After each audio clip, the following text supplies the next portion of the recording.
তদন্তৰ ওপৰত দুই এটা কথা ক'ব বিচাৰিছোঁ। নতুন দিল্লীৰ CFL লেবৰেটৰীয়ে জুবিনৰ মৃত্যুৰ ভিছেৰা ৰিপৰ্ট দিয়াৰ পিছৰ পৰাই এই ঘটনাটোৰ প্ৰতি CIDয়ে ইয়াৰ গোটেই ঘটনাটোৰ ওপৰত এটা নিৰ্দিষ্ট দিশ বিচাৰি পাইছে।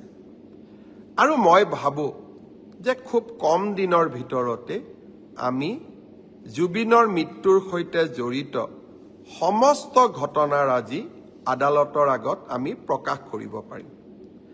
আমি এতিয়া বহুখিনি কনফিডেণ্ট হৈছোঁ যে এই তদন্তৰ গতি আকাংক্ষিত গতিৰে আগবাঢ়িছে আৰু আমি নিৰ্ধাৰিত সময়ত আদালতক সমূহ খবৰ আমি জনাব পাৰিম। ছিংগাপুৰৰ অসমীয়াসকল নহা বাবে আমি মনোকষ্ট পাইছিলোঁ। অহাকালি 4জনকৈ ছিংগাপুৰৰ প্ৰৱাসী অসমীয়া অনুসন্ধানত যোগ দিবৰ বাবে গুৱাহাটীলৈ আহিব। অৰ্থাৎ আগত এজন আহি গ'ল, এতিয়া 4জন আহিব, 6জন এতিয়াও বাকী থাকি যাব।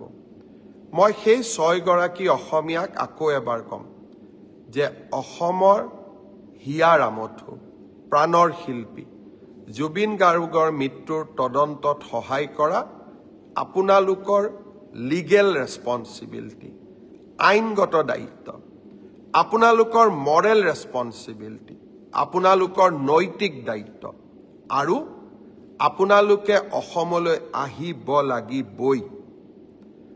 যিসকলে অসমলৈ নিজে নাহে তেওঁলোকক কেনেকৈ আনিব লাগে তাৰ বাবেও আমি আইনৰ ব্যৱস্থা ল'বলৈ কুণ্ঠাবোধ নকৰোঁ।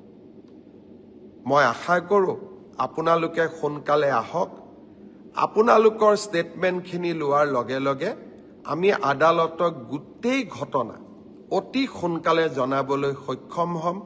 কাৰণ আকৌ এবাৰ কৈছোঁ, যোৱা কালি CFL দিল্লী ৰিপৰ্ট অহাৰ পিছত এতিয়া আমি বহুত বেছি কনফিডেণ্ট যে জুবিনক ন্যায় দিয়াৰ প্ৰক্ৰিয়া, ন্যায়ালয়ে দিব, কিন্তু ন্যায় দিয়াৰ প্ৰক্ৰিয়াক আমি ত্বৰান্বিত কৰিবলৈ এতিয়া সক্ষম। মই যেনেকৈ প্ৰথম মোৰ ফেচবুক লাইভত কৈছিলোঁ যে জুবিনৰ ঘটনাৰ সম্পূৰ্ণ তদন্ত আমি কৰিম, আমি জুবিনক ন্যায় দিয়াম। আজি মই বহুত আত্মবিশ্বাসী যোৱাকালি CFLৰ ৰিপৰ্ট দেখাৰ পিছত যে হয়, এতিয়া আমি যি আপোনালোকক প্ৰথম দিনা মই প্ৰতিশ্ৰুতি দিছিলোঁ সেই প্ৰতিশ্ৰুতি নিশ্চিতভাৱে আমি ৰক্ষা কৰিব পাৰিম।